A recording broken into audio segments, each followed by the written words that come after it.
Plus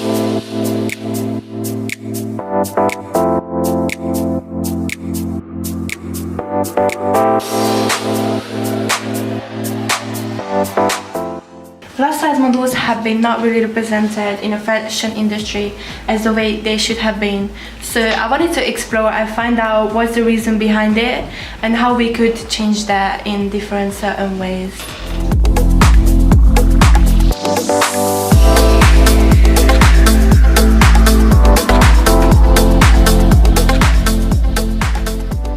You start to believe it, and you start to think that every word that somebody says, that it's true. And the moment that I realized, you know what? I don't have to fit into a certain standard. I don't have to be a certain kind of woman. I have to be my own woman, the woman that my mother created me to be. And that's when my confidence came out. When we think of the generic high street model, most of us imagine tall, slim, generally white women. Most of them don't even exceed the size 8. Over the past years, we've been indoctrinated with this idea of the perfect woman. We see this in magazines, shop windows, and adverts. Does this really portray a healthy image for regular women in society today? We travelled to Hackney in East London to gather opinions regarding 2 magazine covers presenting 2 very contrasting body types. The one on the left is very different because we're not used to seeing this type of person with this body type on the cover of this Women's Gossip magazine. So I think this one is the one I would pick up because it's much more engaging and I would stand out amongst all the others because we're just so used to being the same type of woman, the same type of very traditionally sort of slim and what's meant to be attractive, you know, to men. I prefer this one because I don't like so much the tattoo, and this one is more Skinnier, would you say? Yeah, it's more skinny, but it's not important the body, not the principal body, but also the kind of girl, this tattoo line. If I saw these magazines on the shelf, I'd buy the first one, the young girl, the slim one. The reason why is I'm looking at the number 2 one, the plus size, and I don't think the clothes would look as nice on her as she does in the first young girl, the slim one. No, I don't know anyone in the first picture, the slim girl. Most of the people I know are size 16 to 18. The young girl in the first photo is very slim, looks a bit anorexic to me. Sometimes I do tend to shop online sites like Boohoo, Misguided. And when I find a really nice dress or any clothing, I just don't tend to really purchase them because they're just not a real representation of plus size in real life. However, on the other note, I just seen the other day that Pretty Little Thing has now made a huge impression on me of putting 2 models on their pictures, such as a skinnier model and a plus size model, and I feel like all brands should done that. It's no secret that fashion brands make it difficult for shoppers that don't fit into the 8 to 12 bracket. We spoke to someone who had first-hand experience in this. I prefer shopping online rather than stores because I feel like online, majority of stores now, not majority, that's a lie, half of stores now have plus size ranges but they don't have them in store. I don't know why, well hopefully they will in the future, but there's some stores like New Look that do have it plus size sections in stores, but New Look doesn't really accommodate my kind of style or the style that I aim for. But shops like ASOS and Pretty Little Thing and Misguided are very accommodating to my size and style that I'm looking for. I would describe my style as very expressive, so one day I can just wake up and decide I want to be 80s and I'll put on a pair of wide leg trousers, red lipstick, and I'll just walk out and be an 80s bitch. We interviewed 2 fashion experts, Armani and Zashni. Armani is a freelance fashion photographer for Models One.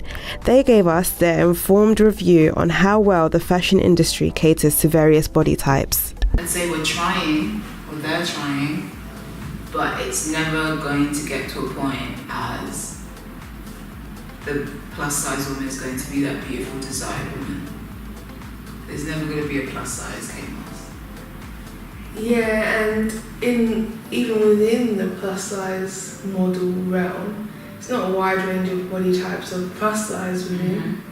So that even the term plus size is not about catering to a wide range of body types. It's about us and them. Like, it's not just bodies, it's your plus size, you're different.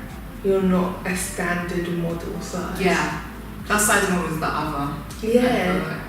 So they're not trying to cater to them, they're trying to have this exotic pocket. Yeah. So I don't feel like it's ever going to be like widespread, like, oh, she's just a model. Hi lovelies, welcome back to another video. Emily is a YouTuber/model, most recognised for her appearance on In The Style's plus size range in collaboration with TV personality Danny Dyer. Today I just wanted to talk to you about being plus size, being curvy, why I feel confident and how I think you can be confident, and just general rambling about being plus size. What she finds the most fulfilling about her job is inspiring young women struggling with body positivity. Contrary to what you might think, she didn't feel that there was a common misconception people had about plus size models, but found that many brands that claim to be inclusive only went up to a size 14. In conclusion, her main goal is to empower women and inspire them to love themselves and be comfortable within their own skin. I was speaking to my friend Ola, and she's a doctor and a practicing surgeon, and she was just basically giving me her input on the correlation between how our body looks and our health. And she sent me a voice message of her reply. But can how your body looks sort of give us information about whether or not their lifestyle choices that may or may not make you healthy, or the converse, which may make you unhealthy? Yes, your body can tell you, but it cannot tell you reliably so. So the key thing here is your looks don't determine how healthy you may or may not be. And B, your body can give you information, but it cannot do so reliably, which is why as medics, we run tests on people, we do imaging with them. We don't just look at them and say, oh, you're healthy or you're unhealthy. I think people's perception on body image have shifted drastically. For instance, in the 40s, we had Marilyn Monroe, who was seen as the epitome of beauty, and she was about a size 14, a size no supermodel in this generation would dream of being. Then we had Audrey Hepburn, the ultimate fashion icon of the 50s, and if we're being honest, her petite frame was probably an assisting benefactor in her success in the fashion world. Today, I think people are struggling to decipher what type of body image is beautiful. Not that there can be a definitive answer, but if it's easy to feel insecure about your own body in this generation, when there's women like Kim Kardashian and Nicki Minaj who are praised for their amazing bodies after paying obscene amounts of money to look that way. Then we also have models like Bella Hadid and Cara Delevingne, who are so skinny to the point where it would be dangerous for the average person to try and obtain. How do you think the fashion climate will progress? Right now, the high-end fashion industry market are gatekeeping the range of women they choose to represent brands. Whether this violates any moral ethics is another issue. But is it really safe or realistic to assume that the fashion industry will reach a point where women don't feel pressure to meet specific beauty standards, or they don't feel left out or ridiculed when they don't?